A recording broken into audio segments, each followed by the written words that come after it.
नमस्कार दोस्तों, मैं V Chaturvedi Pathfinder education YouTube channel पर आप सभी मित्रों का स्वागत करता हूं। मित्रों, आपसे निवेदन है कि हमारे चैनल पर आप प्रथम बार हैं तो हमारे चैनल को लाइक करें, शेयर करें, सब्सक्राइब करें तथा बेल आइकन भी दबा लें, जिससे शिक्षा जगत संबंधी जो भी महत्वपूर्ण अपडेट हो हमारे चैनल के माध्यम से यथाशीघ्र आपको प्राप्त हो सके। जैसा कि आज के समाचार पत्रों में सबसे महत्वपूर्ण जो सूचनाएँ कुछ इस प्रकार से हैं। पहली सूचना आ रही है, प्रवक्ता भर्ती परीक्षा से तैयारी से संबंधित शिक्षकों की कमी दूर करने के लिए उत्तर प्रदेश लोक सेवा आयोग लगातार कार्य कर रहा है और उसी को लेकर के आज के समाचार पत्रों में जो सूचनाएं हैं वह छपी हुई हैं। दिखा हुआ है कि जो GIC का पेपर है और साथ ही साथ जो आश्रम पद्धति इंटर कॉलेज की जो परीक्षाएँ हैं उसकी जो तैयारी है आयोग ने तेज कर दी है। जल्द ही इसकी परीक्षा होनी है। जैसा कि आप सभी जानते हैं, 19 तारीख को GIC की परीक्षा होनी है और 26 तारीख को जो आश्रम पद्धति के विद्यालय थे उनकी परीक्षाएं होनी है। इसमें प्री मेंस और इंटरव्यू का कोई बात नहीं है। प्री मेंस होना है तो प्री के बाद फिर मेंस भी होना है।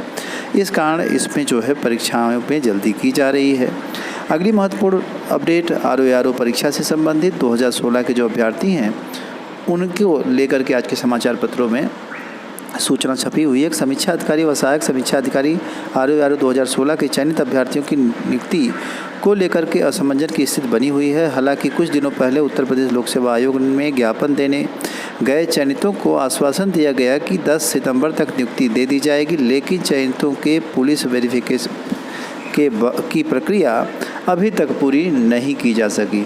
वहीं कोई एक वर्ग है जो कि कोर्ट में केस करके बैठा हुआ है और सही भी है, क्योंकि माइनस मार्किंग का मामला गहनाता जा रहा है। RO 2016 की जो प्रारंभिक परीक्षा थी उसमें माइनस मार्किंग लागू नहीं होनी चाहिए थी, नियम था, क्योंकि नोटिफिकेशन में नहीं था।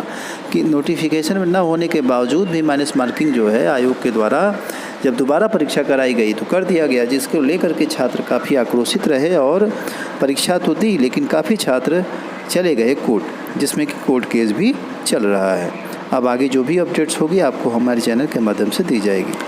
अगली महत्वपूर्ण अपडेट DSSB से आ रही है। जो DSSB है उसने TGT से संबंधित जो एग्ज़ाम थी उसके एडमिट कार्ड जारी कर दिए हैं। Delhi subordinate service selection board ने विभिन्न विषयों के शिक्षित स्नातक शिक्षक भर्ती परीक्षा समेत विभिन्न परीक्षाओं के एडमिट कार्ड जारी कर दिए हैं। इनके साथ ही जो PGT हिंदी फीमेल और PGT ऑप्टिकल साइंस मेल परीक्षा की आंसर की है वह भी जारी कर दी है। इस तरह से ऐसे अभ्यर्थी जो TGT में शामिल होना चाहते हैं और उन्होंने फॉर्म भरा था वे अपने एडमिट कार्ड आयोग की वेबसाइट से डाउनलोड कर सकते हैं। जो अगली महत्वपूर्ण अपडेट निकल के आ रही है वो आ रही है माध्यमिक शिक्षा सेवा चयन बोर्ड से। माध्यमिक शिक्षा सेवा चयन बोर्ड की भर्तियों में हमेशा से समस्याएं बनी रहती हैं। 2011 हो या आगे की जो परीक्षाएं हैं उसमें भी समस्याएं बनी हुई हैं। उसमें से आप देखेंगे आज के समाचार पत्रों में दिया है, पहले चयन अटका अब नियुक्ति। TGT सामाजिक विज्ञान व कला विषय के चयनितों को विद्यालय आवंटन का इंतज़ार और विद्यालय आवंटन का इंतज़ार रहा, विद्यालय आवंटित नहीं किया जा सका।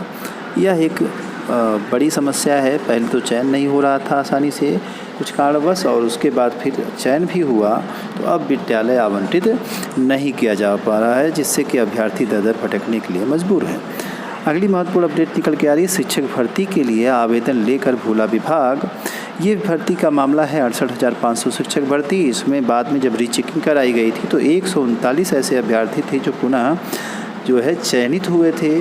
इन अभ्यर्थियों के चयन में आवेदन आमंत्रित भी कर लिए गए थे चयन के बाद, किंतु इनको पोस्टिंग के बारे में अभी तक कोई विचार नहीं किया गया है, ना ही इनको कहीं पोस्टिंग मिली है।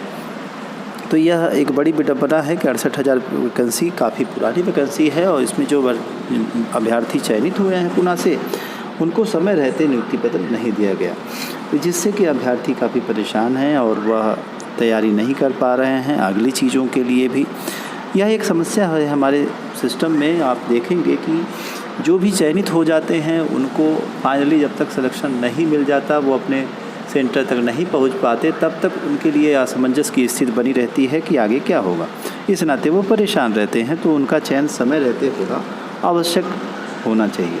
अगली महत्वपूर्ण अपडेट, बीएड में प्रवेश के लिए काउंसलिंग की प्रक्रिया 1 सितंबर से शुरू हो जाएगी। काशी विद्यापीठ को बनाया गया है नोडल केंद्र, परिणाम के आधार पर अलॉटमेंट होंगे संस्थान। तो इस तरह से बीएड प्रवेश परीक्षा के जो रिज़ल्ट हैं उसके आने के साथ ही काउंसलिंग प्रक्रिया जल्द शुरू करने की भी मांग तेज हो गई थी, जिससे कि काउंसलिंग प्रक्रिया जल्द शुरू हो गई है। अब 1 तारीख से आपकी काउंसलिंग कराई जाएगी। आप डॉक्यूमेंट्स वेरिफिकेशन से लेकर के फीस जमा करने की सारी प्रक्रियाएं आप क्रमबद्ध तरीके से कर पाएंगे। तो आप सदैव निश्चित हो लीजिए, जो भी बीएड के अभ्यर्थी हैं उनकी जो यह काउंसलिंग है बीएड की, वह जल्द कराई जाएगी। तो यह एक महत्वपूर्ण अपडेट रही बीएड प्रवेश परीक्षा से संबंधित। तो आप सभी अभ्यर्थी जो बीएड प्रवेश परीक्षा में शामिल थे वह इस काउंसलिंग को ध्यान में रखें, और रोल नंबर वाइज काउंसलिंग होती है जैसा कि आप जानते हैं। तो यह जो है काउंसलिंग आप समय से कराएं। इन्हीं सारी महत्वपूर्ण अपडेट के साथ सूचना सुनने के लिए आप सभी मित्रों का बहुत बहुत धन्यवाद। हमारे चैनल को लाइक, शेयर और सब्सक्राइब करें, और मित्रों अपना पूर्ण सहयोग दें कि ज़्यादा से ज़्यादा हमारे सब्सक्राइबर बढ़ सकें और हम आपके लिए कुछ नया शुरू कर सकें। Thank you very much.